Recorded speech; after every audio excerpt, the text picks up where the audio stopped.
अजित पवारांचे राजकीय सल्लागार नरेश अरोरांच्या कंपनीची पोलिसांकडून चौकशी। डिझाइन बॉक्स विरोधात तक्रार।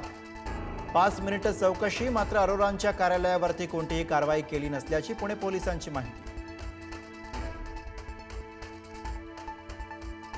राज्यातल्या 12 जिल्हा परिषदा आणि 125 पंचायत समित्यांच्या निवडणुकांचं बिगुल वाजलं। 5 फेब्रुवारीला मतदान तर 7 फेब्रुवारीला निकाल लागणार। 27 जानेवारीपर्यंत अर्ज माघारी घेता येणार।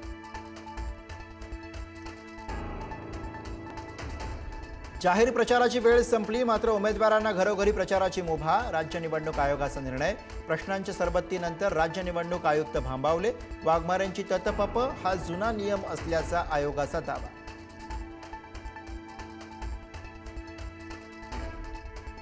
पंधरा तारखेला मतदाना दिवशी मतदान केंद्राबाहेर असणार भगवा गार्ड। मतचोरी होऊ नये म्हणून ठाकरे बंधूंचा नवा प्रयोग। मतचोरी, दुबार मतदान, बोगस मतदान रोखण्यासाठी 2000 पदाधिकारी नेमणार।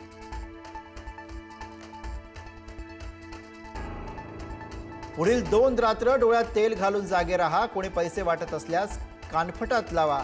शाखा भेटी दरम्यान उद्धव ठाकरेंचं विधान। गेल्या 4 वर्षांपासून मुंबईची लूट, आता त्यांची शेवटची वेळ सुरू। ठाकरेंचं टीकास्त्र।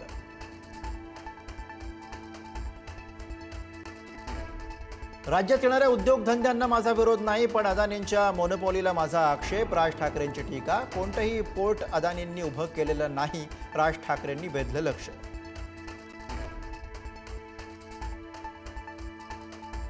खिशात नाही आणा आणि बाजीराव म्हणा। पुण्यात मोफत मेट्रो बस प्रवास घोषणेवरून फडणवीसांचा अजितदादांवर निशाणा, तर बाजीरावासारखं मनगटात ताकद करून दाखवणार अजित पवारांचा पलटवार।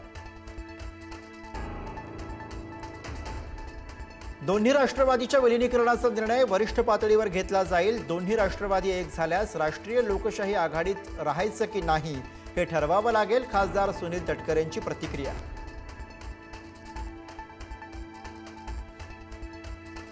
महायुतीच्या सभेत भाजप प्रदेशाध्यक्ष रवींद्र चव्हाणांचा लुंगीचा पेहराव। रसमलाई इफेक्ट म्हणत संजय राऊतांचा निशाणा, तर काचेच्या घरात राहणाऱ्यांनी दुसऱ्यांच्या घरावर दगड फेकू नये, रवींद्र चव्हाणांचं प्रत्युत्तर।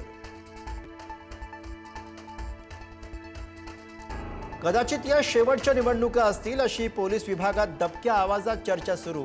पुढारी न्यूजशी बोलताना प्रकाश आंबेडकरांचा मोठा दावा। महापालिका निवडणुकीमध्ये कोणालाही स्पष्ट बहुमत मिळणार नाही, आंबेडकरांचं वक्तव्य।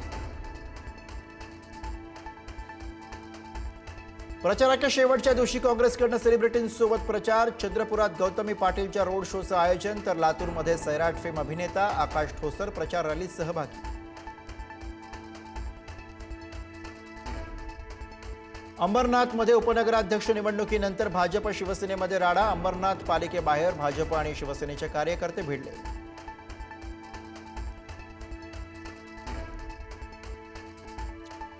अमरावतीमध्ये भाजप युवा स्वाभिमानचे कार्यकर्ते आमने सामने। आधी कुणाची रॅली निघणार यावर वाद।